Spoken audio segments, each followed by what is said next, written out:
அன்புள்ள மீன ராசி அன்பர்களே வணக்கம். குரு பயிற்சி பலன்களை நாம் பார்க்க போகிறோம். குரு பகவான் தங்கள் ராசிக்கு இதுவரை 4ஆம் இடத்தில் இருந்து சுகஸ்தானத்தில் இருந்து பாதிப்புகளை கொடுத்த குரு பகவான் 5ஆம் இடம் செல்கிறார். நன்மை.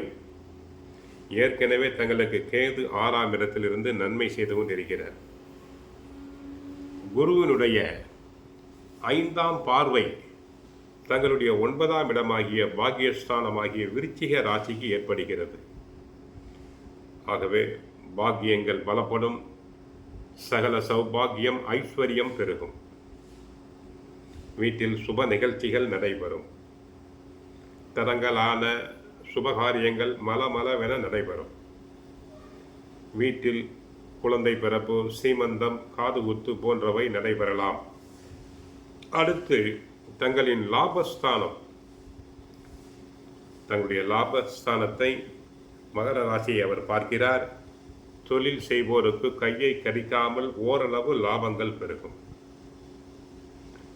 ஏற்றுமதி இறக்குமதி தொழிலில் உள்ள அன்பர்களுக்கு ஓரளவு லாபம் கிடைக்கும். தங்களின் ஜென்ம ராசியை 9ஆம் பார்வையாக பார்க்கிறார். 7.5 சனியில் தங்களுக்கு ஜென்ம சனி, உடல் நலக்குறைவுகள் உண்டாகிக்கொண்டே இருக்கிறது. அந்த சனி பகவானை குரு பார்ப்பதால் நோய் நொடிகள் ஓரளவு மட்டுப்படும். சிகிச்சை எடுத்தால் உடல் நோய் குணமடையும். சிலருக்கு கால் வலி, முதுகு வலி, மூட்டு வலி போன்றவை இருக்கலாம். இந்த குரு பார்வையினால் ஓரளவு உடல் நலம் சீராகும். மற்றபடி தங்களுக்கு பாதிப்பு 12ஆம் இடத்தில் ராகு இருக்கிறார். சனி பகவான் 7.5 சனியில் ஜென்ம சனி, கழுத்தில் இருந்து முழங்கால் வரை உள்ள பகுதிகளை நன்றாக பராமரித்தல் வேண்டும். வெளி இடங்களில் உணவு உண்பதை தவிர்த்தல் வேண்டும். யாருக்கும் கடன் கொடுக்கக்கூடாது. என்னதான் குரு சாதகமாக இருந்தால் கூட சனி சாதகமாக இல்லை, ராகுவும் சாதகமாக இல்லை. யாருக்கும் கடன் கொடுக்கக்கூடாது, கடன் வாங்குதல் கூடாது. பிறருக்கு ஜாமீன் தரும் பழக்கம் இருக்கக்கூடாது. பெண்களுக்கு சில நேரங்களில் குடும்பத்தில் சண்டை சச்சரவுகள் கணவருடன் வரலாம். அடக்கம் தேவை. எதையாவது கற்பனையான கவலைகள் மனதை சூழ்ந்து கொள்ளும். இரவில் தூங்க சென்றால் தூக்கம் வராது. உணவு சாப்பிட மனசு வராது. குழந்தைகள் ஏதாவது ஒரு வகையில் தங்களை தொந்தரவு செய்து கொண்டே இருப்பர்.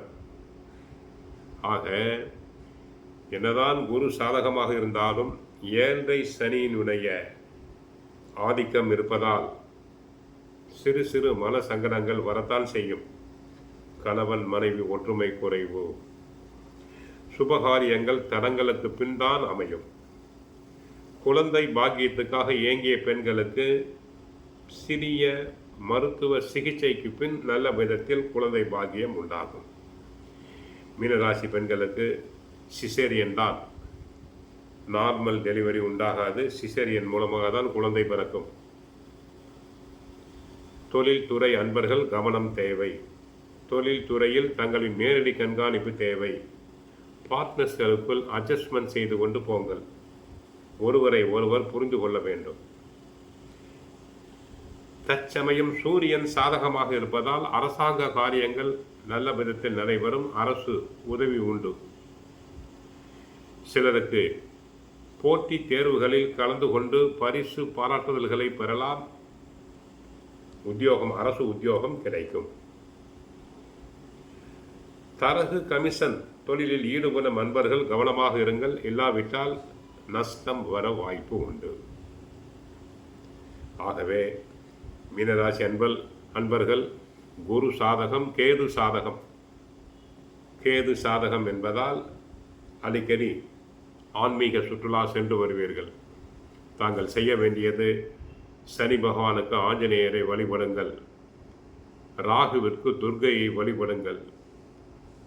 வாரம் வியாழக்கிழமைகளில் நவ கிரகத்தில் உள்ள குருவுக்கு 2 நெய் தீபம் ஏற்றுங்கள். தட்சிணாமூர்த்தியை வழிபடுங்கள். பாபா கோயிலுக்கு சென்று வழிபடுங்கள். ஸ்ரீ பாபா சாய்பாபா சத் சரிதம் வாங்கி படியுங்கள். நன்மைகள் நடைபெறும். இன்னும் சிறிது காலத்துக்கு பொறுமையாகவே இருங்கள். தொழிலில் அகலக்கால் வைத்தல் கூடாது, விஸ்தரிப்பு கூடாது. பில்டிங் கான்ட்ராக்டர்ஸ் எச்சரிக்கையாக இருங்கள். மற்றபடி இந்த குரு பெயர்ச்சி ஓரளவு நன்மை, 100க்கு 100 சொல்ல முடியாது, ஓரளவு நன்மை உண்டாகும். 100க்கு 60% நன்மை உண்டாகும். கவனமாக இருங்கள். அனைவரும் நன்றாக இருக்க வாழ்த்துக்கள். வாழ்க வளமுடன்.